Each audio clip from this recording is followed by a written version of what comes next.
Estás a punto de escuchar un podcast de Libertad Digital y Es Radio. Hola Domingo, ¿qué tal? ¿Qué tal, Richard? Les contamos a nuestros oyentes qué está pasando. ¿Qué está pasando en general en el mundo? Yo les dejaría en la ignorancia. Les hacemos un resumen. Mejor casi les dejaría en la ignorancia. No, me refería con nosotros, que es muy pronto y estamos grabando hoy a una hora a la que no solemos grabar. Sí, pero a mí me sienta mejor grabar a estas horas que grabar luego así, cuando ya la gente está ¿A despierta. las 6 de la mañana te sienta mejor? Yo me duermo cuando la gente se despierta. ¿Qué tal? Bienvenidos a Economía para quedarte sin amigos. Si te anunciaran que en 12 minutos llega el fin del mundo, porque el planeta Tierra se interpone en la construcción de una ruta directa hiperespacial, tendrías que hacer dos cosas. Lo primero, hacerte con una toalla. Por si tienes la suerte de que un amigo tuyo que no sabías que era extraterrestre te salva in extremis y te lleva de viaje por la galaxia. Una toalla, recuerda. No, hoy no he bebido. Y lo segundo recomendable es tomarte 3 pintas de cerveza amarga. Saborear tus últimas 3 pintas de cerveza en un bar, ya se llame Horse and Groom o no. Una cerveza virgen, como Dios la trajo al mundo. Ese mundo que ya en 11 minutos saltará por los aires. No sabes la suerte que tienes en el fondo. Claro, porque hubo congéneres de otro siglo a los que el fin del mundo les llegó precisamente por esa misma fidelidad a la cerveza hasta sus últimas consecuencias. La intoxicación avalada por ley, la muerte justificada por ligas morales antibares. Es flipante. Menos mal que al mundo le quedan 10 minutos ya. En fin, que sepas que en la galaxia tampoco beben mal. Según la Enciclopedia Galáctica y la Guía del Autoestopista Galáctico, la mejor bebida que existe es el detonador gargárico pangaláctico, a base de aguardiente añejo Hanks. La propia guía, como no podía ser de otro modo, también te informa de las organizaciones voluntarias para ayudarle a uno en la rehabilitación posterior. Eso sí que es pensar en el prójimo, que aprendan los prohibicionistas del Estado. En fin, disfruta del viaje. No te asustes. Hay violencia en Chicago, por supuesto, pero no por culpa mía ni por ninguno de mis empleados. Y les diré por qué, porque no es buen negocio. ¿Qué tal, Domingo? ¿Cómo estás? ¿Qué tal, Richard? Qué buena está una buena IPA, ¿eh? Sí, es cierto que a mí me gusta beber alcohol, bastante. Yo es que soy moderado en todo, también en esto, pero evidentemente el tema de hoy, si nos prohibieran, si hubiera una ley seca en España, pues a mí por lo menos me sentaría bastante mal. En fin, tomarte una IPA, supongo, en los años 20 es como ahora ponerte la Sputnik, que no sabes lo que va dentro. Sí, un poco así era. Es uno de los efectos de este tema que vamos a hablar hoy, que vamos a hablar mucho de la ley seca de los años 20, porque se cumplen 100 años. Esto pasa un poco así desapercibido. Sí. Nos hemos dado cuenta de que era el centenario de los locos años 20, pero probablemente el detonante en parte, sobre todo en lo que hemos visto en el cine, ¿no? De aquellos locos años 20, de los gángsters, de los speakeasy, de las tabernas estas ilegales, de digamos un porcentaje relativamente alto de películas están ambientadas en los años 20 y lo que generó en parte en Estados Unidos, es cierto, no en Europa, pero en Estados Unidos, lo que provocó muchas de aquellas peculiaridades de los años 20 fue la ley seca, así que vamos a hablar de eso hoy. Bien, y todo esto la idea parte a raíz de la publicación de un libro que te ha gustado mucho, ¿no, Domingo? Sí, de un libro que me ha gustado, publicó Ático de los Libros, que ya sabes que es una de las editoriales de historia que más me gustan, publicó un libro que se llama El último trago, la verdadera historia de la ley seca, de Daniel Okrent. Daniel Okrent, que yo tengo aquí apuntado que es un poco progre, el típico americano de costa este progre, que no le conozco de nada a este señor, a lo mejor me está... A ver, si es progre, hoy día estaría en la Liga Moral Antibares. Un poco sí, ¿eh? Hay veces en el libro que él está claramente en contra de la ley seca, pero hay veces en el libro que digo, estos los que apoyaban esto eran los tuyos. Pero no se mete mucho, hay que decirlo, no se mete mucho en cuestiones políticas, económicas, sí que hace a veces comentarios que le delatan, creo yo. Al final yo solo le he leído este libro, a lo mejor luego le leo otras cosas y digo, pues no, este señor es de derechas de toda la vida. Pero no, yo creo que... Pedazo conservador. No, yo creo que no. Creo que es de izquierdas, intervencionista, le delatan en las acotaciones y en los apuntes que hace a lo largo del libro, pero en general no se mete mucho en esas cuestiones. Al final lo que hace es contar simplemente un relato de lo que fue la ley seca y El libro trata sobre cómo fue el proceso de aprobación de la ley seca, cómo era la sociedad americana previa a la ley seca, cómo influyó la ley seca en la sociedad americana y qué efectos tuvo desde el punto de vista económico, empresarial, político. Y cuidado, que la gente a lo mejor está pensando, pero bueno, vaya rollo, yo prefería que fuera de Al Capone. No, está muy bien escrito, muy entretenido. A mí me gusta mucho, sobre todo por lo que tiene de, explicación de cómo se consiguen las mayorías desde un punto de vista legal, cómo se aprueban o no se aprueban las leyes, el peso que tienen los grupos de presión, porque para mí esa es la gran enseñanza, ¿no? Y eso es lo que quizás va a ser más polémico de nuestro podcast en la parte de por qué no nos hacemos amigos hoy. Yo creo que esa cuestión de cómo se consiguen las mayorías está muy bien explicada en el libro y es realmente llamativo y creo que nos da muchas enseñanzas también para los Estados Unidos actuales y para nuestra sociedad. Bien, ¿de quién nos despedimos hoy? ¿Dejamos de ser amigos de los...? En general no nos vamos a hacer amigos hoy o nos vamos a enemistar con casi todos aquellos que siguen confiando en la democracia tal y como está establecida ahora mismo y que se creen los grandes principios estos que nos cuentan, que yo hace ya cada vez más, ya lo he dicho en varios episodios, que no me creo.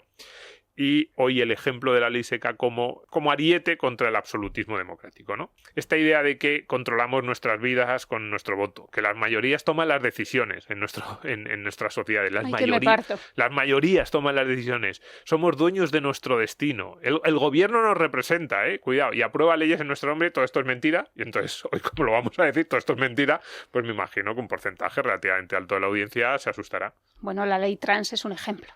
¿En nombre de quién? Por ejemplo. Claro. La carga llega mañana por la noche. Es whisky canadiense salido de la destilería. 500 cajas a 100 pavos cada una. Bonito número par. Se calcula más rápido. Yo solo soy un pobre pescador. Ya no lo eres. Y tomando los panes y los peces, miró a sus discípulos y dijo: al carajo, vamos a trapichear con whisky. No cabe duda de que tenemos idealizados los años 20, es decir, tenemos idealizado a Al Capone, a la mafia siciliana, ¿verdad? Bueno, las películas tienen mucha culpa de eso. No, idealizados o al revés, satanizados, demonizados, que a lo mejor no eran tan malos los gángsters. No digo en concreto Al Capone, no, en general el proceso. Por ejemplo, ya digo que este autor no es especialmente crítico, o sea, no es especialmente favorable a la ley seca, de hecho es contrario, pero él dice que algunas de las exageraciones o de la creencia de que las ciudades norteamericanas eran un campo de tiro, que no es cierto, que sí que es cierto que en algunas ciudades subió el número de homicidios respecto a la década anterior, pero que no fue algo disparatado, que en general los gángsters a sus clientes los trataban como a clientes. De hecho pone esa frase exactamente, dice, los gángsters no trataban a los bebedores, no los chantajeaban, los trataban como a clientes y trataban de que en los bares fueran lugares muy agradables, donde se estuviera bien y donde las personas había una corrupción, quisieran ir. Había una intoxicación sanitaria. Había un poco de todo, por eso digo, pero que hay un poco de mito a veces de ¡ay, qué bonito era aquello, qué bien se lo pasaban!, que no es cierto. También hay anécdotas en el libro sobre la sordidez de algunos de esos lugares o sobre intoxicaciones por alcohol de baja calidad, pero también hay una demonización o una mirada hacia esa década como una especie de años horribles en los que Estados Unidos se convirtió en un campo de batalla, que tampoco parece ser cierta. De hecho, fueron años, por ejemplo, de crecimiento económico, de bastante expansión de las clases medias. Muchísimos norteamericanos accedieron a bienes de consumo a los que no habían tenido acceso previamente, y en general no se dispararon las tasas de criminalidad. Sí, bueno, evidentemente las relacionadas con el alcohol. Hombre, y sí, el hormigón estaba al orden del día. No, y en algunas ciudades, por ejemplo, a ver, se cuenta, pues las guerras entre bandas en Chicago, pues sí, hubo momentos de guerras entre bandas, homicidios, pero bueno, por ejemplo, al ciudadano medio probablemente le afectaban tirando a poco, que se mataran entre ellos, y además era algo circunscrito a algunas ciudades y a algunas situaciones. Hablemos de los lobbies. Hablemos de los lobbies, porque para mí esa es una de las grandes enseñanzas del libro, ¿no? Digamos, el libro empieza contando cómo a mediados del siglo XIX en Estados Unidos comienzan a surgir los movimientos por la templanza. Estados Unidos era un país en el que se bebía muchísimo, esto sí también lo vemos en las películas del oeste y estas cosas, mucho más que en otros, que incluso en algunos países europeos, y bueno, empiezan a surgir movimientos por la templanza, pues asociados a algunas iglesias evangélicas, también asociados a las primeras organizaciones femeninas femeninas. Por cierto, había bastante interconexión y según se fue acercando esos años 20 entre los movimientos en favor del voto de la mujer y los movimientos antialcohol, porque además se creía que si las mujeres podían votar sería mucho más fácil aprobar esas leyes secas, porque las mujeres eran muy antialcohol. Básicamente la tesis Lo sufrían. Sí, la tesis era que los maridos se emborrachaban, se gastaban el dinero del sueldo, destrozaban las familias. De hecho, las campañas publicitarias a favor de la ley seca lo que reforzaban era la idea de nuestras familias estarán mucho más seguras. Aparece un señor así cuidando con su mujer, sus hijos. Nuestras familias estarán mucho más seguras sin alcohol que con alcohol en las calles. Además, antes los sueldos incluso se pagaban al día. Sí, al día No o a la al mes, semana era eso muy es. habitual. Por ejemplo, esto de los sueldos que se pagaban los viernes, el señor ya llegaba el lunes sin dinero porque se lo iba a gastar. Pues esto era un poco así en Estados Unidos y toma impulso alrededor del cambio de siglo una organización que se llamaba la Liga Antisalón. Salón con los dos Antibares. Sí. Antibares, gana relevancia a escala nacional y sobre todo se plantean cómo podemos conseguir, que esto es lo más importante o lo que a mí me parece más llamativo, cómo podemos conseguir aprobar esta legislación. Y entonces se dan cuenta de que hacer campañas, montar manifestaciones, que sí, que está muy bien, que eso cohesiona las bases, pero que eso no tiene ningún impacto en tu día a día, que tú lo que quieres es aprobar una ley que prohíba el alcohol.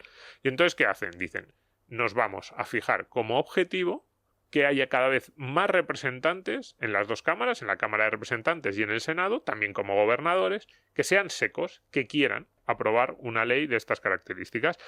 Y no solo que sean secos de origen, sino también que sean secos al final. Es decir, vamos a ir a los candidatos y les vamos a decir, me da igual si tú eres seco o húmedo, que es la denominación seco o húmedo, filosóficamente. Lo que tienes que hacer es llevar un programa que prohíba el alcohol o que ponga restricciones a la venta y consumo de alcohol. Si lo haces, te apoyaremos. Y si no lo haces, te atacaremos.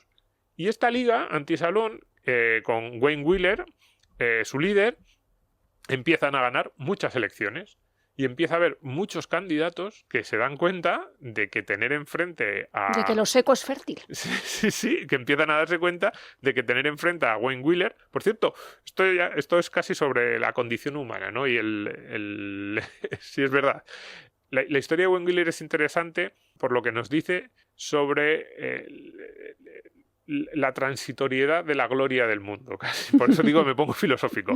Fue una de las personas más influyentes en Estados Unidos durante 30 años. Desde finales del siglo XX hasta que muere en el año 1926-27, es probablemente la figura pública que más influyó en la política norteamericana. Además muere contento porque seguía la ley seca vigente. Sí, bueno, así. Seco y contento. Contento no del todo, pero bueno, ahí nos van contando la historia. Yo creo que ya empieza a intuir que empieza a haber un movimiento contrario, pero bueno, en cualquier caso, ya no le recuerda a nadie.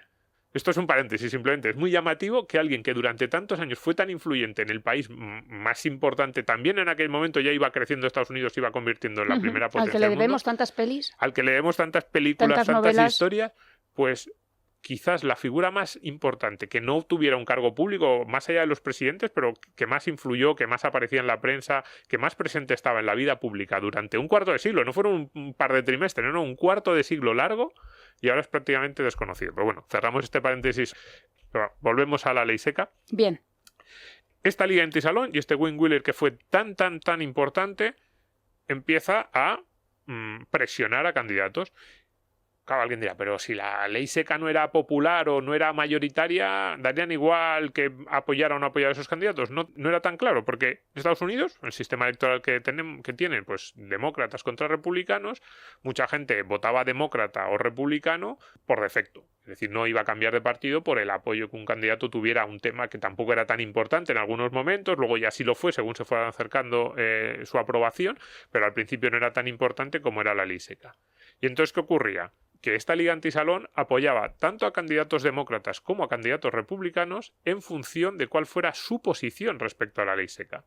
Entonces, si el candidato republicano tenía un 45% de apoyo de los republicanos ultra convencidos y el candidato demócrata otro 45%, a lo mejor menos, pongamos que tuviera un 40% de los demócratas convencidos, porque en ese estado normalmente ganaban los republicanos. Lo que hacía Wayne Wheeler era decirle al candidato republicano, como no apoyes las leyes anti-alcohol, voy a hacer que ese 15 o 20% de indefinidos, o que a los que le importa tanto la ley seca, que sí que van a cambiar su voto solo en función de eso, apoyen en masa al otro candidato.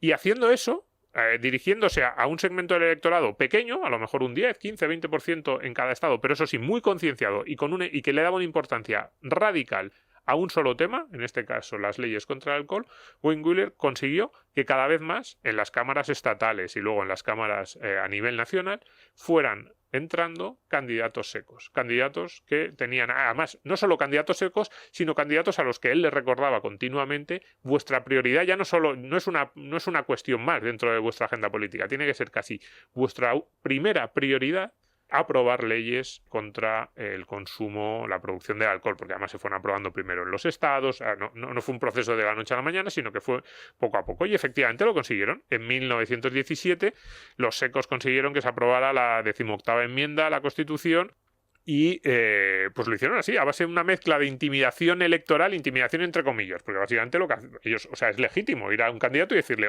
si no me apoyas, apoyaré el otro candidato y le diré a mis bases, a aquellas personas que siguen mis enseñanzas o que van a mis conferencias o que apoyan a la Liga Antisalón, les diré: votad al otro candidato. Pues entre una mezcla de esta intimidación electoral y también, cuidado, tacticismo legislativo, que esto también es muy importante, supieron hacer muy bien cómo aprobar la ley. No fue, como digo, de la noche a la mañana. Primero fueron a las cámaras estatales, fueron poquito a poco.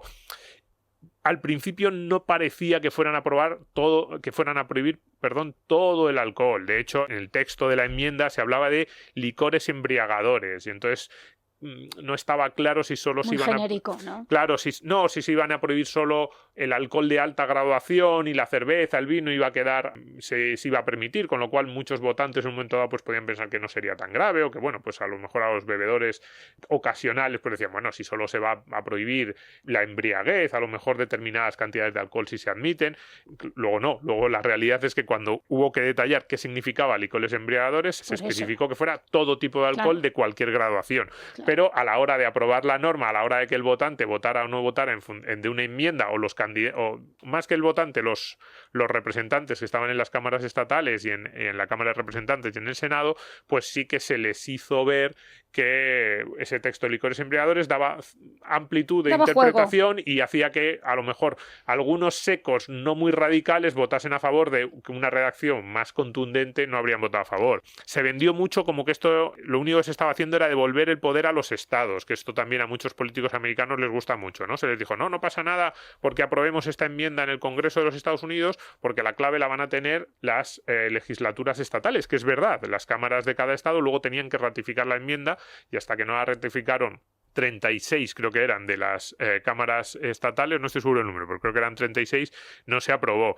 El tacticismo electoral ese también era muy bueno, porque consiguieron que por el sistema, tal y como es el sistema electoral de Estados Unidos, los estados menos poblados tenían más peso a la hora de aprobar las enmiendas. De hecho, el libro nos cuenta a veces que simplemente con conseguir una masa crítica lo suficientemente poderosa en determinados estados ya conseguían que determinados avances legislativos en esa aprobación de leyes cada vez más contundentes contra el alcohol fueran saliendo adelante. Se estableció un año, por ejemplo, de margen entre que se aprobó la enmienda y se prohibía el alcohol, como para darle a la gente margen para que se adaptase. A los organismos a cambiar de hábitos y a las empresas, supongo, adaptarse. Eso es. Por ejemplo, se hizo mucha presión para conseguir aprobar la enmienda antes de 1920, porque en 1920 iba a haber un censo que iba a recolocar la población de Estados Unidos, que estaba en ese momento en un momento de gran expansión. Pues el censo de 1920 iba a darle mucho más peso a las ciudades y sobre todo a un tipo de inmigración católica, los irlandeses, los italianos, que estaban radicalmente en contra de la ley seca. Normalmente la ley seca era más bien apoyada por... un irlandés a favor de la ley seca. No, esto no suena muy... No se conoce. Efectivamente, ¿no? La ley seca era más de comunidades protestantes y además había un punto también ahí anticatólico, antijudío en muchas de las organizaciones anti-alcohol. Pues bien, antes de que llegase el censo de 1920, que iba a poner sobre el papel cuál era el peso real demográfico en Estados Unidos, tanto en las grandes ciudades, que eran, digamos, pro-alcohol, como en general en el país, de esos nuevos inmigrantes de procedencia de países, pues sobre todo católicos, que eran muy antiley seca, pues se logró aprobar en 1919. Entonces, ¿qué es lo que nos quiere decir todo esto? Que para mí es la gran enseñanza de este libro.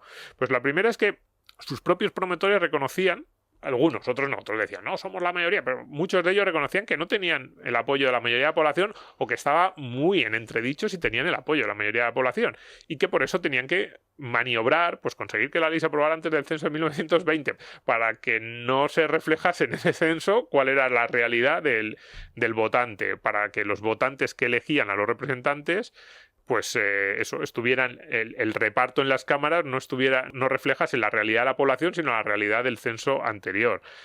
Nos dice que algo tan importante y tan gordo como una enmienda constitucional sale adelante sin saber si tiene apoyo mayoritario. Por eso yo decía antes que esto que nos dicen, no, es que tenéis el control de vuestras vidas, las mayorías deciden. Como no, algo tan importante como esto, y es una enmienda, que no era tan fácil aprobar una enmienda en Estados Unidos a la Constitución, pues sale adelante a base de una mezcla de thrillerismos parlamentarios, juegos, saber manejarse muy bien. O sea, yo no le echo mucho en cara a este señor, a Wayne Wheeler, que lo que hacía simplemente era saber utilizar las reglas a su favor. Esto cuando nos dicen, un hombre, un voto, todos somos iguales, es como mentira. Es un hombre con tiempo y un grupo cohesionado tiene muchísima más fuerza que un hombre sin tiempo de ponerse a hacer campañas morales y grupos no cohesionados. Un voto en Change.org. Claro, el poder de los grupos de presión es brutal. El poder de los grupos organizados frente a las masas desorganizadas, que normalmente además, pues eso lo vemos por ejemplo mucho en el caso de los impuestos, ¿no? El contribuyente desorganizado frente a los grupos de presión que quieren que aumente el gasto en aquello que les interesa a ellos especialmente. Esta idea de que mandan las mayorías, pues bueno, a mí yo cada día la pongo más en suspenso. Mandan los grupos de presión bien organizados, bien preparados, con tiempo, con habilidades retórico-políticas, que eso es muy importante. Decimos, no, todos somos iguales. No, quien sabe hablar, quien sabe expresarse, quien sabe convocar multitudes, tiene más capacidades que a lo mejor otro que tiene más razones o tiene más motivos, pero tiene menos habilidades puramente retóricas, oratorias o de marketing. Y que a veces nos habremos preguntado, ¿cómo puede ser que en un país como Estados Unidos se aprobase una ley seca que prohibió constitucionalmente el alcohol durante más de una década? ¿Cómo puede ser que en un país como Estados Unidos, en el que parece que la mayoría de la población estaba en contra, y la mayoría de la población bebía, desde luego, o sea, el consumo de alcohol entre los hombres adultos en Estados Unidos era mayoritario, incluso cuando sabemos que la mayoría de los políticos también bebían, porque esa es una hipocresía que recorre el libro, la gran cantidad de políticos que tenían bodegas en sus casas, que bebían abiertamente, que todo el mundo sabía, todos los que le conocían sabían que bebían, y sin embargo en sus discursos públicos, cuando hacían un meeting, cuando proponían leyes, se colgaban la medalla de soy el más seco de todos los candidatos. ¿Cómo pudo ser? Pues sabiendo manejar las reglas y sabiendo manejar a esos grupos de presión y esas reglas tan peculiares que tiene la democracia. Entonces, yo, como siempre digo, empecemos a plantearnos si no deberíamos limitar ese absolutismo democrático, esos poderes cada vez mayores del gobierno, porque el cuento que nos han dicho, esto de que mandan las mayorías, a mí cada vez me parece que es más cuestionable. Algunos dicen, en especial los reformistas, metan a ese hombre en la cárcel. Es que no ven lo que está haciendo. Y yo creo que lo que hago, y en eso el periódico dio en el clavo, es responder a la voluntad de la gente. A la gente le gusta beber, ustedes lo saben, y yo también. Lo que hago es actuar en consecuencia. Y esas habladurías sobre el contrabando, ¿qué es contrabando? En el barco es contrabando, en tierra firme es hospitalidad. Este experimento de Estados Unidos de más de una década nos deja buenas enseñanzas. Sí, desde el punto de vista económico hay muchas, de económicas y de mercado. Por ejemplo, que si hay demanda, habrá oferta. Que si la gente quiere beber, seguirá bebiendo. Sí, más o menos. Eso lo hemos visto, que cada vez que el Estado prohíbe algo, lo único que normalmente lo que hace es encarecerlo, porque claro, hay dos costes fundamentales que hay que cubrir. La primera es el coste del riesgo. El que se dedica a eso, sea bueno o malo, yo ahí ya no entramos, luego si quieres discutimos, pero el que se dedica a esto sabe que está arriesgando no solo el dinero, ¿no? Una inversión convencional como en cualquier otro negocio, sino también la posibilidad de pues, una sanción penal, entrar en la cárcel o una multa, lo que sea, con lo cual claro, ya va a pedir un beneficio extra, si le das un beneficio del 5%, dice, no hombre, si me das un beneficio del 5% me dedico a vender sillas, que eso es también tener el 5%.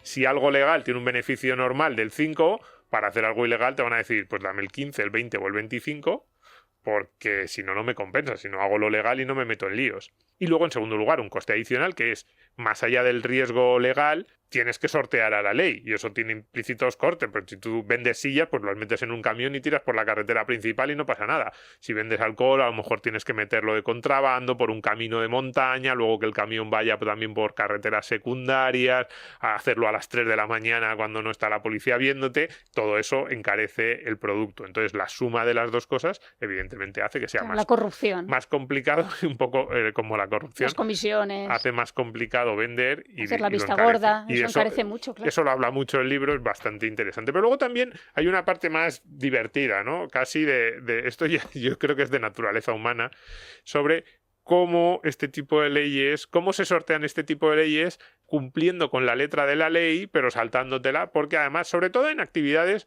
esto es importante, actividades que no están socialmente penalizadas, que yo creo que ahí es una diferencia importante a la hora del debate sobre si aprobar o no aprobar las drogas o qué drogas deben ser legales, que es un debate interesante, apuntaremos algo en la última parte del programa, pero yo creo que sobre todo hay que diferenciar entre prohibiciones que hace el Estado sobre actividades que son socialmente están completamente admitidas desde un punto de vista social, que es absurdo. Algo que no consideramos que esté mal que haga nuestro vecino, que la ley lo sancione. Ahí es donde, y yo creo que es la parte de la ley seca que más nos llama a todos la atención. Todo el mundo sabía que el vecino bebía, no estaba mal, y sin embargo sabías que le podían llegar a meter en la cárcel o poner una multa descomunal.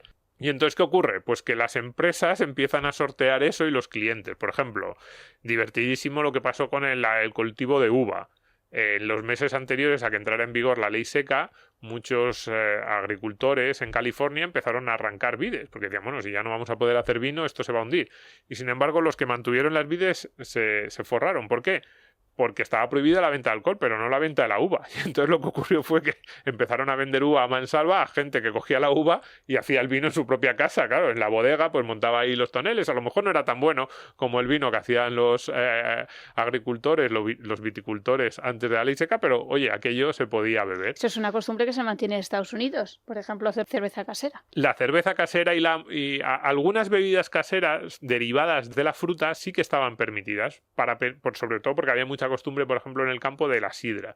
Y entonces también alrededor de esa excepción se empezaron a colar millones de trampitas o, digamos, empresas, no solo empresas y hogares que se manejaban en los límites de lo que la ley permitía. Por ejemplo, una a mí que me encantó fueron empresas que empezaron a salir que vendían jarabe de malta.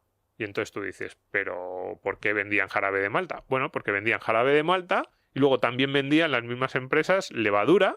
Y lúpulo. Sí. Y claro, oye, y de hecho a mí una que me ha encantado era una empresa que en la etiqueta ponía, te vendía pues eso. Esto no es cerveza. Sí, no, te vendía 3 o 4 componentes y te decía, tenga cuidado, si mezcla usted estos componentes de esta manera, los mete en un tonel cerrado y espera 3 meses, podría llegar a tener cerveza en su hogar. Si siguiera estas instrucciones... Si siguiera estas instrucciones. Nosotros no se lo recomendamos porque esto es ilegal, pero que sepa, tenga mucho cuidado, no vaya a ser que lo meta todo en un sitio sin saberlo y dentro de 4 meses tenga usted cerveza en su casa. Y pueda celebrar el Día de Acción de Gracias. Efectivamente, sí. Pues esto era cierto, o sea, se podía hacer, digamos, esto no era legal, claro, te estaban vendiendo jarabe de malta, levadura, este tipo de cosas, y ocurrió. Y también me parece divertidísimo por lo que nos habla del ingenio humano, de la empresarialidad. Esto, Hayek y Mises, cuando hablaban de la empresarialidad, yo creo que tenían en su cabeza a este tipo... Que te den Wayne Wheeler. Un poco que te den Wayne Wheeler, déjame tranquilo. Lo que pasa es que probablemente la cerveza que ellos vendían, pues claro, no era lo mismo, porque esa es otra enseñanza muy importante que no siempre valoramos en nuestras sociedades, ¿no?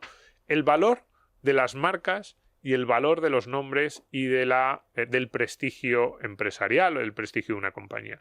Hay una anécdota muy interesante sobre unos contrabandistas pues que tenían whisky, pues eso, de contrabando, que además lo aguaban, le metían otro tipo de componentes para sacar más cantidad y bueno, pues la anécdota nos cuenta que estaban en la casa y un niño que luego fue un escritor famoso, lo contaba en uno de los libros, pues que el padre les decía, ¿hoy qué hacemos? ¿Hacemos White Label o hacemos Johnny Walker? O White Horse, y entonces el niño decía, no, pues venga, hoy Johnny Walker, mañana White Horse, y pegaban una pegatina de un whisky que no tenía nada que ver con lo que ellos estaban poniendo.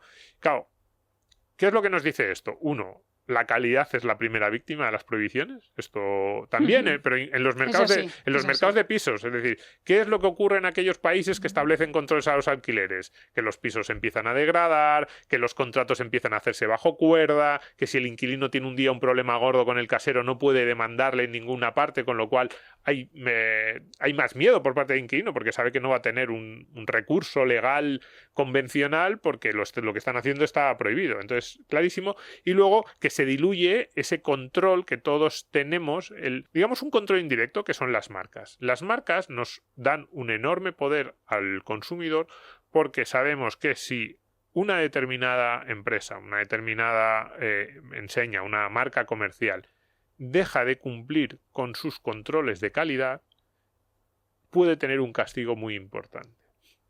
Entonces, no es irracional que haya determinadas empresas, a veces nos mandan, a mí me llegan por grupos de WhatsApp, estas empresas controlan el 70% de las marcas que consumes, y entonces te vienen Unilever y te vienen ahí millones de marcas. No solo no es casualidad, sino que no es malo. ¿Qué es lo que nos aseguran esas marcas tan conocidas? Pues una calidad, unos patrones, sabemos que los ingredientes no varían de semana a semana, sabemos que hay una empresa que responde, que si un día sale un lote defectuoso, que puede salir por la razón que sea, van a responder, van a cambiar, van a intentar ganarse otra vez la confianza de esos mismos consumidores. Pues todo eso se diluyó, todo eso se vino abajo con la ley seca y los consumidores norteamericanos empezaron a beber o whisky y cerveza que tenían en sus casas o alcohol de muy mala calidad que les servían en muchos antros. Cuidado, no en todos. También es verdad que empezó a haber, porque claro, los procesos de mercado son así, empezó a haber bares, tabernas y también contrabandistas que trataban de convencer al público de nuestro alcohol es bueno. Cuidado, nosotros no te estamos haciendo trampas como todos los demás. Pero claro, cuando eso se hace al margen de la ley, ese tipo de comprobaciones, pruebas, que son muy fáciles en el día a día. De hecho, nosotros no tenemos que ir al mercado para decir estas galletas son buenas o malas. Tenemos ahí desde la lista de ingredientes, sabemos porque llevamos 20 años consumiéndolas, porque nuestro padre nos ha dicho, oye, esta galleta es tan buenísima, porque nuestro tío nos dice, oye, estas no las compres más, que están un poco malas o que engordan mucho, lo que sea. Claro. Todos esos procesos a los que nosotros no le damos ninguna importancia son mucho más difíciles en un mercado ilegal. Y eso también es cierto que esos contrabandistas que trataban de convencer a los bares y a los clientes finales de nuestro alcohol es bueno, y esos bares que trataban de convencer a los clientes, nosotros nos vamos a envenenar como el bar de al lado que se está dando matarratas en vez de whisky, pues no lo tenían tan sencillo, y ese es un proceso medio divertido, visto desde ahora medio divertido, pero que también generó problemas de salud pública, intoxicaciones de todo tipo. Bueno, lugares donde sí había un producto de calidad, supongo que es en las iglesias, y además no estaba limitado el número de veces que se podía rellenar el cáliz. Otra de las cosas muy divertidas va por ahí, cuidado. Las iglesias y también en las sinagogas judías estaba permitido el consumo de vino por cuestiones religiosas. Unas colas para comulgar. Y unos curas que también sorteaban o estaban en el límite o repartían entre sus congregaciones, porque además ya digo que entre las comunidades católicas estaba muy mal visto. Es decir, los irlandeses, los italianos no le veían ninguna lógica al consumo del alcohol, a lo mejor porque el consumo del alcohol en los países católicos siempre ha sido diferente, menos ese consumo a lo bruto que vemos en el norte de Europa y más un consumo social, pero bueno, ahí no quiero entrar, pero por las razones que sea, en las comunidades católicas estaba muy mal visto, y entonces es verdad que también había mucho jugar en los márgenes de la ley en estas comunidades. De hecho, uno de los que se hizo más rico con el tráfico de alcohol o con la venta de alcohol en los años 20 nos cuenta que fue un viticultor californiano que empezó vendiendo vino y haciéndose con la concesión de vino pues a la diócesis de Nueva York, a la de Nueva Orleans, algunas de las diócesis con más presencia de católicos. Y además, claro, para comprarte supongo una cerveza o una copita de vino, yo no sé lo que tenías que ahorrar. Sí, era más caro, evidentemente se había encarecido, aunque luego también como el alcohol se iba degradando y cada vez era de peor calidad, pues luchaban. Al final no era tan caro, pero sobre todo eran molestias. Lo que causaba a los consumidores eran molestias. Algo que cuenta este libro es que los jurados anulaban de facto la ley al no creer que saltarse las normas sobre el consumo de alcohol mereciera, en realidad, ningún castigo. O sea, se hacía la vista gorda, pero ya ni siquiera por un soborno. Sí, hay mucho de eso. Es decir, la imagen que nosotros tenemos es que los políticos sean todos corruptos, que están en manos de los gángsters. El libro yo creo que no hace demasiado hincapié en eso o plantea una visión mucho más matizada. Yo también lo creo, la verdad, siempre he creído que había un poco de exageración hollywoodiana.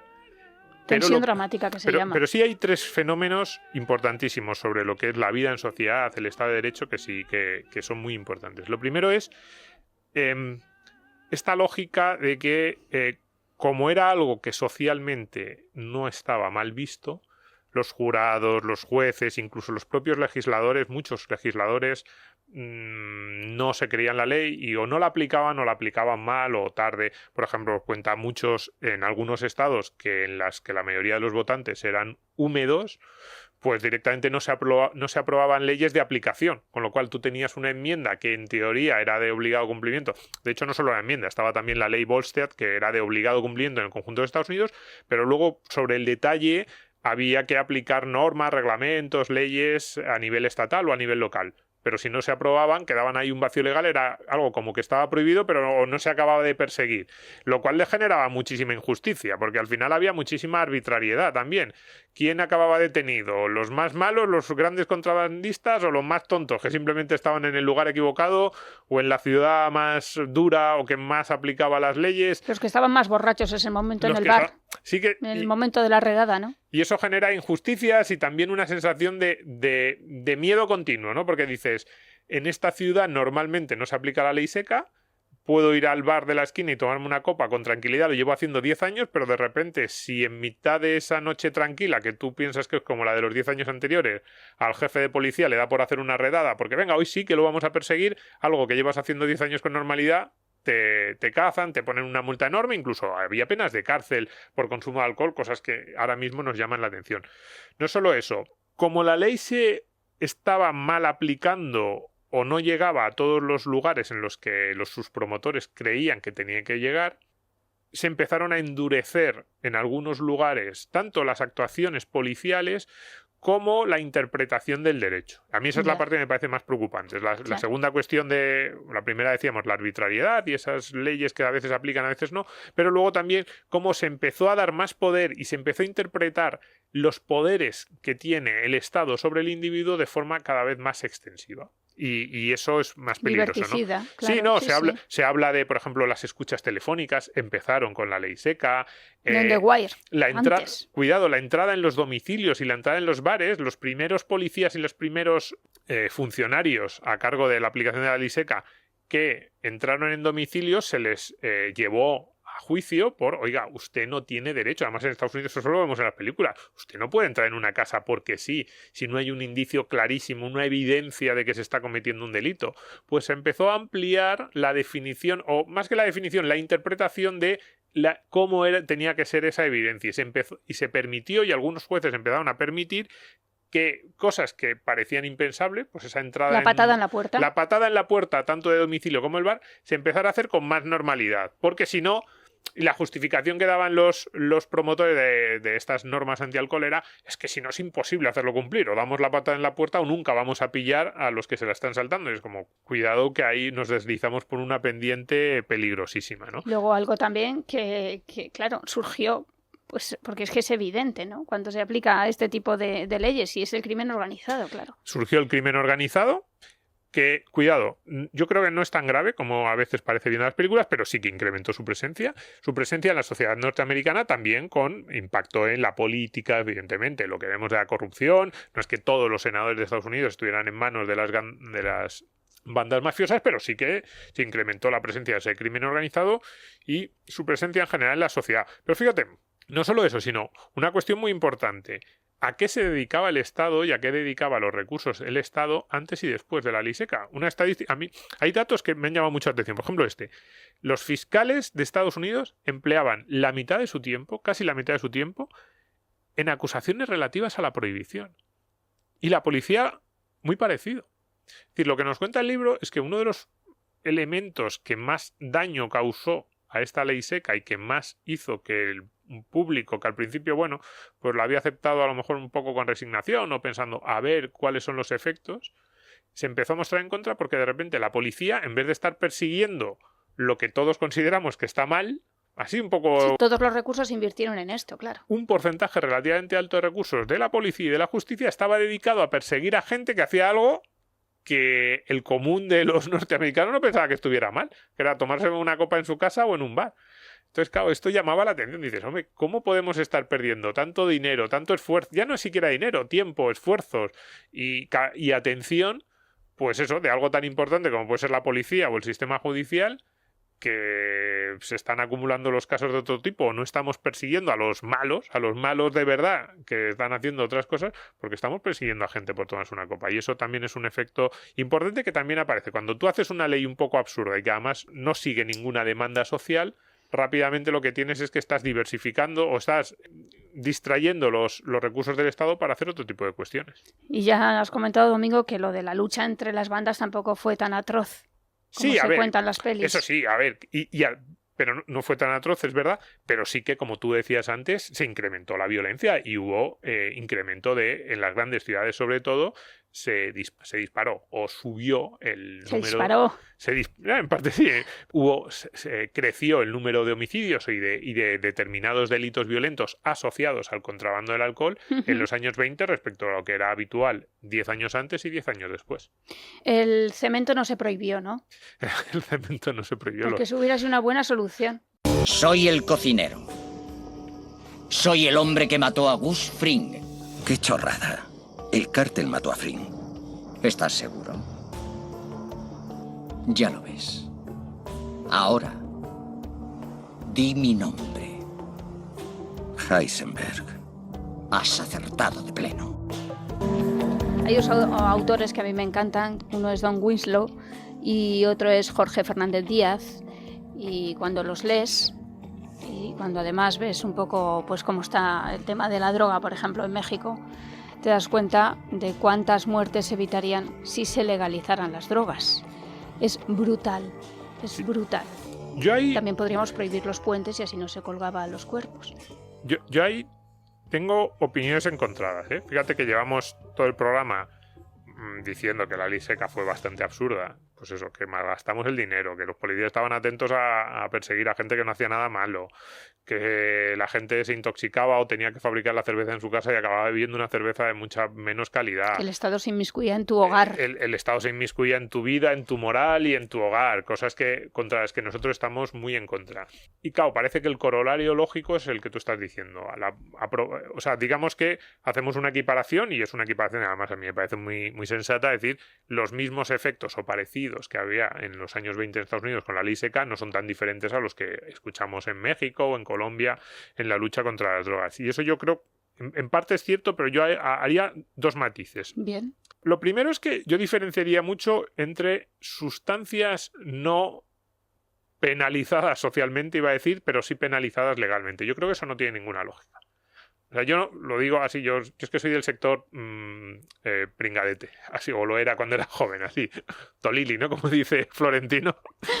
Palabra muy de mi pueblo, sí. ¿Por qué digo esto? Porque iba a decir que yo no me fumo un porro en mi vida, es verdad, nunca me he fumado un porro, es que además nunca me ha apetecido, nunca le he visto la gracia, pero bueno. Pero es un tipo de sustancia, hachís, la marihuana, sus derivados, que yo no veo que esté especialmente mal vista. A lo mejor entre determinadas edades, las personas de más de... Yo es que soy muy viejuno, yo ya creo que ha quedado claro en este podcast, yo miro mal a mucha gente, pero digamos, desde el punto de vista social, de hecho hay probablemente segmentos sociales que está peor visto a lo mejor fumar tabaco o beber un poco de alcohol que fumarse un porro. Puede ser. A ver los efectos del alcohol frente a los del porro. Entonces, no voy a entrar en eso, pero... Lo que digo es, ¿tiene sentido que gastemos tantos recursos, que persigamos penalmente y que, no sé, pues eso, que haya personas encarceladas? Que veamos a cadáveres troceados, colgados de puentes. ¿Por el comercio de una sustancia que socialmente no está mal vista? Pues a mí me genera muchas dudas. Y digo en España, pues por ejemplo, pues anda que no hay gente que está haciendo ahora pues, plantaciones de marihuana o que las trae de países que están al sur de España y dedicamos muchos recursos a esto. Y lo digo yo, que no solo estoy en contra, yo como viejuno que soy, pero claro, yo entiendo que yo no puedo imponer mi moral al conjunto del mundo, y sobre todo en este tipo de sustancias. Pero por eso digo, separo entre estas sustancias y sustancias que sí que están mucho más penalizadas socialmente, ¿no? Pues a lo mejor drogas más duras, la cocaína, heroína, claro, ahí dices, pero aquí el 95% de la población a lo mejor estaría en contra, o pastilla, no sé qué. Entonces, ¿tiene sentido que la ley refleje esas creencias, que en parte son creencias morales, es verdad, o sobre lo que se puede o no se puede consumir? Me parece que es más dudoso. Luego hay una segunda cuestión que sí que es importante, y es sobre el consumo. Aquí hay un mito. Los liberales pro drogas, y yo puede que haya utilizado este argumento alguna vez, dicen, y es que al final incluso se acaba consumiendo más, o los jóvenes ven que está prohibido y eso les llama la atención, la atracción de lo prohibido, o en Estados Unidos se disparó el consumo de alcohol, había muchos más problemas relacionados con la bebida durante la ley seca que en los años previos. Y yo alguna vez, quizás hace muchos años, cuando era joven, he dicho, ya hace muchos años que digo, esto es mentira, esto la lógica nos dice que no es verdad. Y en la ley seca lo demuestra. Es decir, no utilicemos argumentos que son falsos. La ley seca, lo que nos dicen las estadísticas, sobre todo como la ley seca tuvo una duración determinada, pues claro, dices, ¿cuánto consumo de alcohol, cuánto alcohol se vendía legalmente en Estados Unidos en el año 1915-17 y luego en 1933-35, una vez que se derogó la ley seca? Se vendía mucho más. El consumo cayó en picado, pero hablan de porcentajes de entre el 30 y el 50% de caída del consumo de alcohol real, no el declarado, que evidentemente no había ninguno declarado porque estaba prohibido. Consumo real, a través de encuestas, a través de estadísticas sanitarias, a través de lo que se consumió luego en los años 30 y en los años 40, porque esa caída en el consumo siguió durante varias décadas. Es decir, los norteamericanos no recuperaron el consumo de alcohol previo a la ley seca hasta los años 50. Eso nos dice el libro y además yo creo que es cierto. Yo, por lo que he leído un poco sobre el tema, creo que iba por ahí la cifra. Entonces, no nos hagamos trampas diciendo, no, es que encima la prohibición de las drogas incentiva casi el consumo o lo hace más atractivo, ¿no? Porque... Pero no sé si más durante más tiempo. No sé si haría tanto daño social como hace el alcohol. Cuidado. No sé si haría tanto daño como hace el tabaco. La legitimidad de la ley no debemos perderla. Es decir, que hay gente que asocia muchas veces el bien y el mal. Yo creo que erróneamente, yo creo que tenemos que quitarnos de eso y decir, oiga, las cosas estarán bien o mal porque yo lo crea en base a unos principios, no porque me lo prohíban o no desde una ley. Hay muchas leyes que creo que son moralmente injustas, no solo las que están relacionadas con la droga. Pero que hay un porcentaje de la población que asocia que se pueda o se deba hacer algo en función de si está aprobado o no aprobado legalmente, que no es menor. Y que los costes bajarían, con lo cual habría mucha gente que accedería a las drogas, habría un porcentaje superior a la población simplemente porque sería más fácil y más barato acceder a ellas. Y que además... Acceder, sí. Y no engancharte, en fin. Y que además lo asociaría a, bueno, esto no puede... Si es legal, tan malo no será ese, digamos, pensamiento. Yo creo que también. Fíjate, yo creo que la gente no es tan tonta.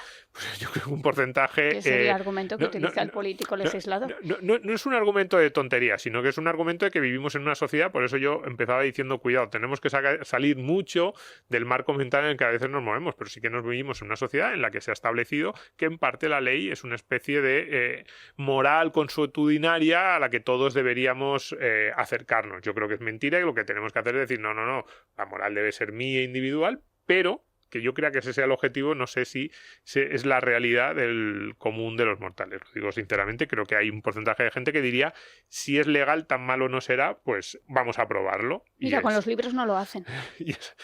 Pero luego también para mí hay una cuestión que es muy importante. Decíamos varias cuestiones relacionadas con esto de las drogas. Las drogas y el estado del bienestar, por ejemplo, ¿son compatibles?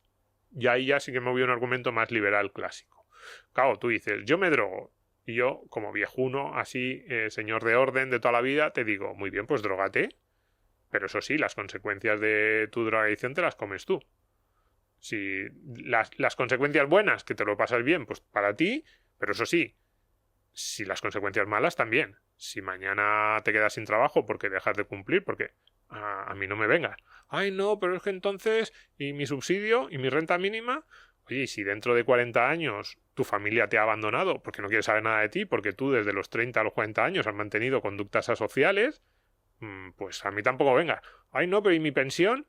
Claro, por eso digo, cuidado, porque en la discusión... En este sistema que tenemos en la, público... Claro, en la discusión sobre las drogas hay un punto que se toca muy pocas veces desde el lado liberal y es la distorsión que genera el estado del bienestar en general, que básicamente lo que hace es que tú interiorizas todos los bienes del consumo de drogas, que es que te lo pasas mejor, y externalizas muchos de los males, que es que luego tienes acceso a una sanidad, a unas subvenciones, a unas prestaciones, a unos subsidios y a una ayuda proporcionada por el Estado, que es como, oye, si tú eras responsable para consumir, sé responsable también para las peores de las consecuencias que puede tener consumir. Bueno, alcohol y tabaco...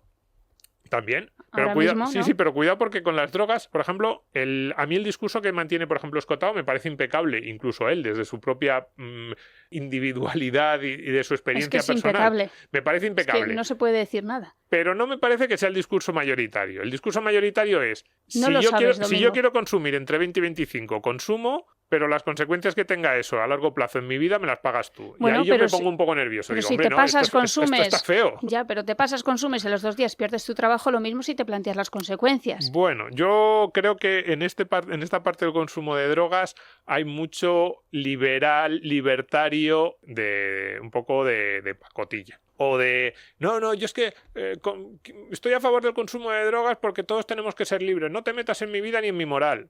Ya, pero tú sabes perfectamente que hay una red de seguridad llamada Estado que no estaría ahí. Pero es que ya está, ahora mismo ya está también para otro tipo de que drogas. Desde un punto de vista liberal debería ser muy cuestionable. A mí me ahora parece ya que está hay para una... otro tipo de drogas y no también sé. está, por ejemplo, para los no vacunados, si quieres que tratemos el tema. Pero ahí... No me lo quiero meter en el tema de los Vale, no vacunados. ya me he metido. Yo solo Estoy calentita. me voy con el tema de las drogas. Pero lo que digo es que me parece que es una pregunta interesante preguntarnos si las drogas y el estado del bienestar son compatibles o los que impulsan el consumo, no el consumo de drogas, sino los que tienen esa visión muy aperturista de las leyes antidrogas desde un punto de vista liberal, son consecuentes en la segunda parte. Ya. Pero hablemos del daño al tercero, si quieres, Domingo. Hablemos del daño al tercero, que es lo que le importa a un liberal. Bueno, a ver, ¿qué daño a un tercero hay con todo el tráfico ilegal de droga, con todos los cárteles que hay en Latinoamérica por la intervención del Estado? Sí, pero yo repito, si tú luego internalizas también las consecuencias negativas. En mi opinión, a ver, si ¿Sí? me preguntas cuál es mi solución a eso, yo te diría que para mí el problema es de ámbito. Uh-huh. Que ese ya sería como la parte final de esta cuestión. Para mí el problema con el consumo de drogas es de ámbito. Es decir, a mí tú me dices, ¿qué te parece que en Estados Unidos prohibieran el consumo de alcohol en conjunto de Estados Unidos? Ni siquiera me da las drogas al alcohol, te digo, me parece una locura. Sin embargo, me dices, ¿qué te parece que en las comunidades Amish de Pensilvania se prohíba el consumo de alcohol? Te digo, me parece perfectamente razonable que los Amish digan, en nuestro pueblo no se consume. Si tú quieres vivir aquí, ya sabes cuáles son las reglas, ni consumes Perfecto. ni produces, y si no te vas al pueblo al lado. Y me dicen, hombre, pero si es lo mismo. Y te digo, problema de ámbito. Y a mí me parece que en general con las drogas deberíamos mantener esta visión. Es decir, sobre todo, y ahí ya digo con las drogas duras, podríamos entrar en una discusión más larga sobre cuál es el nivel de la droga dura, igual que no está permitido, yo qué sé, vender veneno, por así decirlo, y que el ámbito municipal, un ámbito de comunidades más pequeñas sería mucho más razonable que los ámbitos de grandes estados. A mí, sinceramente, claro, yo probablemente, pues a lo mejor, que soy muy viejuno, pues me iría a un barrio en el que estuviera prohibido todo, salvo las clásicas, el alcohol, el tabaco, porque yo soy un hombre viejuno también en eso. Miedo me das, Yo soy así, soy viejuno en eso. Y, sin embargo, vería bien que hubiese como una hippie donde dijeran, no, aquí está todo permitido, aquí pastillas, marihuana, hachís, las que quieras. Pues alá, y vosotros con vuestras normas y yo con las mías. Pero, claro, cuando en situaciones de ámbito mucho más amplio, ámbito nacional, es muchísimo más complicado, porque ahí entramos en todos estos debates que estamos manteniendo sobre cómo te metes tú en la vida de un tercero, no te metes, cómo puedes escapar de esas normas, y en todos esos efectos indeseados que hemos visto en el podcast de hoy sobre la aplicación de la adulteración del producto, sobre la violencia, sobre el crimen, etcétera. Sobre la pobreza, que también conlleva muchísima pobreza, desde luego, en las sociedades. En fin, un tema muy complicado, Domingo. Un tema complejo. Desde luego. ¿Sabes que yo conocí al descubridor, creador del LSD? No. Un inglés de traje, sí. Pues... En un curso, en fin, donde estaba Dragó y Escotado y que se llamaba... Todos juntos ahí. Desobediencia civil No sé cómo no y me farmacia utópica. no sé cómo- Imagínate el curso. No sé cómo no me invitaron a mí. El próximo día que me incluyan, por favor, en la lista de El de primer día ponentes. empezó el curso normal, o sea, a la media hora ya, pues bueno, ya te contaré un día cómo fue aquel curso. Que además, claro, en aquellos maravillosos años organizaba la Universidad Complutense. Muy ¿Tú seguro crees fue... que ahora le ves a la Complutense organizando algo que se llama desobediencia civil y farmacia utópica? Me parece el tipo de curso que hay que mantener y que a mí no me importaría nada tener aquí un debate en economía para quedarte sin amigos. Bueno, desde luego con Drago con Escotado sería absolutamente feliz de discutir sobre estos temas, Pues sobre los le voy a daños decir a Fernando que se venga. daños a terceros, el ámbito, cómo se pueden o no se pueden prohibir las drogas, la legitimidad del Estado, Eso la es. legitimidad de la pequeña comunidad. Sobre las drogas duras legalizadas y a la venta en la farmacia. Drogas duras, drogas blandas, sí, por supuesto, los opiáceos, por ejemplo. Bueno. ¿Por qué se vende eso y no se venden otras drogas? Me parece un tema interesantísimo. Bueno, Domingo, voy a hacer una pregunta a los oyentes y es que si hubiera un marciano en este estudio, ¿cuál sería? Domingo, yo. No sé si has visto Men in Black. Lo digo por si se avecina el fin del mundo. No, yo no soy Que un la gente marciano. se pegue a ti o se pegue a mí. No soy un marciano. Tú tienes más pinta de marciano que yo, que lo Pues, sepas. Puede ser. Ya, mi ranciedad, o sea, vivo tan fuera del siglo que ya empiezo a ser marciano también para eso. Si alguien se ha leído la guía del autoestopista galáctico, la auténtica, la de no te asustes, ese es Domingo. Bueno, pues todo esto de la ley seca acabó, digo, por ir cerrando ya, que nos teníamos que ir. Nos vamos. Acabó un día de 1932. Solo con un apunte muy importante, tenemos que acabar porque no hemos tocado impuestos. Y sin embargo fue clave tanto para aprobar como para derogar la ley seca. Con la renta, ¿verdad? Impuesto sobre la renta, o sea, el mal, tú fíjate si la ley seca era el mal que sirvió para implantar lo más malo que ha ocurrido, casi ya no, en Estados Unidos en los últimos 100 años. Es verdad, eso es muy curioso. ¿Qué ocurrió cuando se quería aprobar la ley seca? Que los impuestos al alcohol legal, eran la principal fuente de ingresos del gobierno federal. Y entonces, ¿qué hicieron los promotores de la ley seca? Crearon el IRPF para que, el IRPF norteamericano, claro, no se llama así, pero crearon el impuesto sobre la renta norteamericano para que hubiera una fuente de ingresos sustitutiva a los impuestos sobre el alcohol. Y solo cuando Eso sí estuvo que me está creado doliendo. y solo cuando estuvo creado ese impuesto sobre la renta y estuvo en marcha, entonces se derogó, se prohibió el consumo de alcohol. Pero no solo eso. ¿Por qué se terminó la ley seca, ese proceso que entre 1932 y 1933 se aprobó la 21ª enmienda que derogaba la 18ª? Pues porque llegó la recesión. Claro, la Gran Depresión, que comenzó en 29 y sobre todo sus efectos empezaron a notarse en 1931-32, ¿qué hizo? Hundió los ingresos del Estado por impuestos sobre la renta y por el impuesto de sociedades. Y entonces el Estado norteamericano se quedó sin dinero. Hijo, volvamos a lo de antes. Y dijo, volvamos ¿De a lo dónde de... sacábamos antes el dinero? Claro, y dijo, ¿qué impuesto puedo poner yo que por muy pobres que estemos, por mucha gran depresión que haya, la gente vaya a seguir pagando ese impuesto? Y el único que se les ocurrió fue el del alcohol. Y entonces parte de la derogación y los que querían derogar la ley seca, uno de los grandes argumentos que utilizaron fue la única manera de que el Estado pueda volver a tener ingresos y que podamos equilibrar mínimamente las cuentas públicas es con un impuesto que la gente no va a dejar de pagar, que es el impuesto al alcohol. Y efectivamente se derogó la ley seca, se aprobaron los impuestos al alcohol correspondientes y efectivamente empezaron a ingresar. Incluso en los peores momentos de la Gran Depresión había impuestos sobre el alcohol.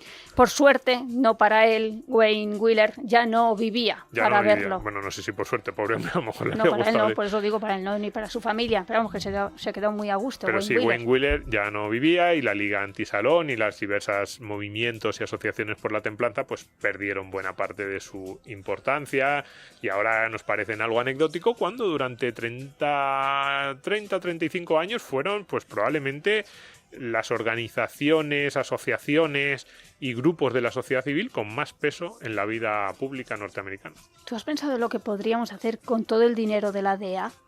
Muchas cosas. Los de la DEA podrían dedicarse, yo qué sé, a ayudar a los niños a cruzar el paso de cebra en los coles. Ese es uno de los grandes argumentos, la cantidad de dinero que malgastamos persiguiendo cosas que la sociedad no cree que estén mal. Bueno, pues nada, yo no sé si hemos llegado a un acuerdo, ¿no? Domingo, creo que no. Ahí. Ahí. ¿Has visto la foto que tenemos en el estudio? Estamos en otro estudio hoy. Con unas cervezas. Tenemos un póster de unas cervezas, sí. Qué apropiado todo. Sí. Bueno, que muchas gracias por estar ahí, que volvemos muy pronto, en una semana. Vamos a intentar hacer algo que nos habéis pedido muchos de los oyentes, y es publicar en un día concreto nuestro podcast. Nos lo hemos propuesto Domingo y yo, que somos una mujer y un hombre muy poco de palabra, la verdad. Vamos a intentar que sean Nos los sábados a mucho. primera hora, para que todo el mundo el fin de semana ya me voy a dar un paseo al campo, pues ahí tienes el podcast. Muy bien, me Pero voy a dar un además paseo a primerísima Malasaña. hora, en plan 7 de la mañana. 7 de la mañana. Incluso antes, 6 de la mañana. Sí, primerísima hora del sábado, ahí estará el podcast. Cuando digo yo que es marciano, en fin.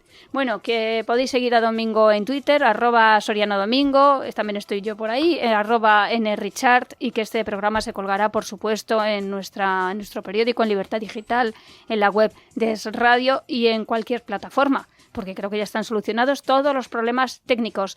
Y vamos a mandar un fuerte abrazo a todos nuestros miembros del grupo de Telegram. Por supuesto, ya Economía casi para quedarte sin 250. amigos. Madre mía, Muchísimas gracias a 250. todos. El día Eso que es. hagamos una fiesta. Vamos, lo de la Complutense, lo del campus de la Complutense se va a quedar. Gracias a todos. Abrazos a repartir. Escucha este y otros programas cuando y donde quieras a través de los podcasts de Libertad Digital y Es Radio.